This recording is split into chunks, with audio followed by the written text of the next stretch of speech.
It's Wednesday, my dudes, and that means it's another devlog. Welcome to devlog number 2. This week has made some good progress, and let's just get straight into it. So to start the week off, I played around with Unity's shade graph and shader systems, learning how to make your own shaders in Unity, and tried making a cartoon shader.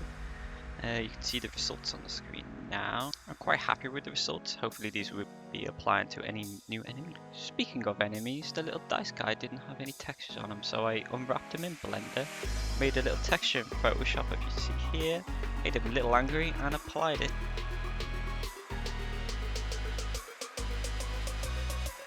And this is what he looks like in the game. However, he does look very square, so I went back into Blender and made him more like a dice, more rounded.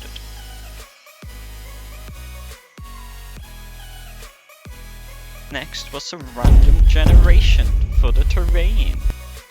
So got that functionally working and it worked out pretty well. Next was making the grass be randomly generated.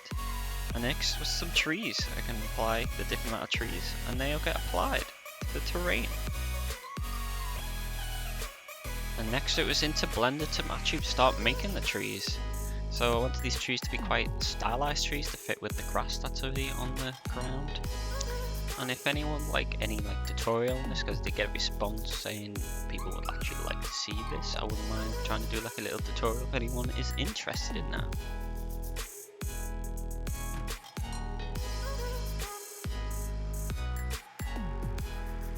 So once I got all the faces facing the right way, I imported it into Unity to see what it looks like, and this was the result. And now I made the texture for it white, so I can change the colour of any tree I make in the future.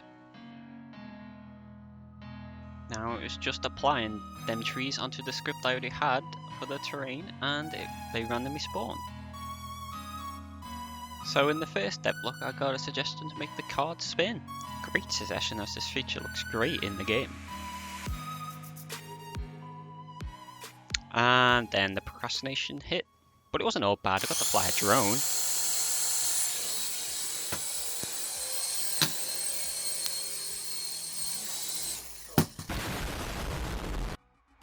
Anyway, back to the devlog, I reckon.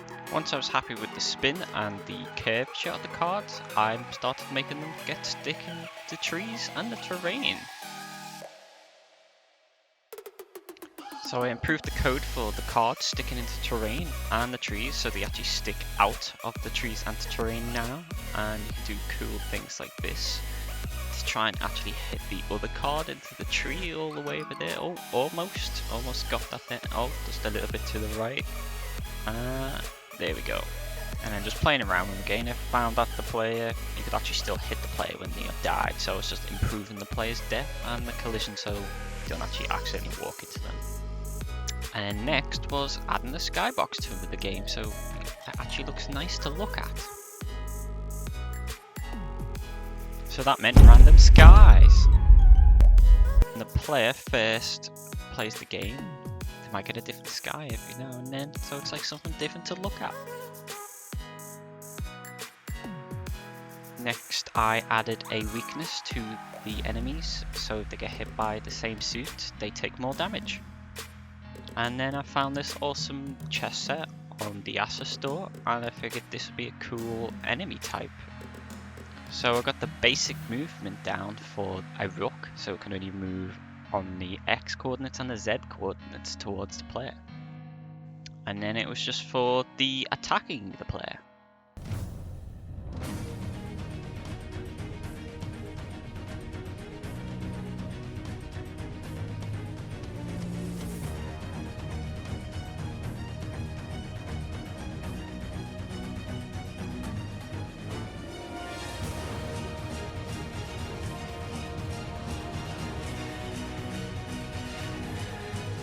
And YouTube age restricted that content for some strange reason. So that wraps up the week's work. I still have the other pieces to work on, so that's what I'll be doing this week. And if you have any other suggestions, any feedback, I'll obviously love to hear that in the comments below. Just thank you for watching, and I'll be seeing you next week.